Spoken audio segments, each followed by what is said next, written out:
A lot of times in the fall, the fish really get keyed in on small bait. And that's when this thing's gonna really shine. The bait might look really small, and it is, and that's what's so great about it. It'll catch a lot of bass, it'll catch a lot of bluegill, it'll catch everything out there that swims.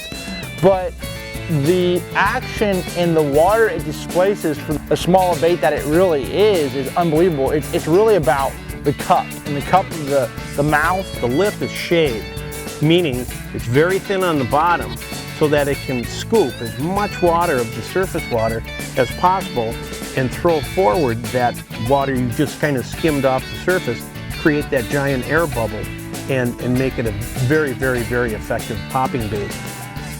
The cool part about the design characteristics is instead of having an absolute straight line belly, we've got an arched belly.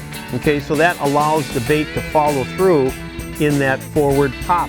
The bait actually lunges and actually tries to dig as if it's got a swimming lip. One of the biggest things that I would recommend when you're fishing the UL Pop is throwing it on a spinning rod. Okay, throwing it on a spinning rod allows you to get a little bit more distance, and then throw it on Suffocate 32 braid, 10 pounds. This is going to allow you to get it a lot further, so get an extra 10 or 20 feet out of that small bait. And then also throwing a monofilament leader. I like to throw a monofilament leader on there, throwing 12 or 14 pound test on there. It works really well.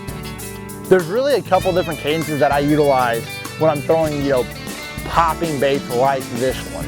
I'm utilizing it to displace a lot of water, but not move that much. So a lot of times I'll either 1, 2, 3, just short little pop, pop, pop, and let that bait sit there. Pop, pop, pop, and let that bait sit there. Now that's one of my techniques that it's cadences that's worked all over the country, no matter where I'm at.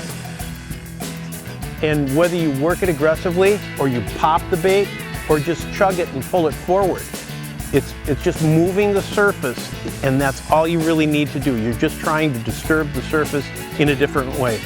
Most anglers know there are a time where if I had this or I had that, I probably could have caught a fish.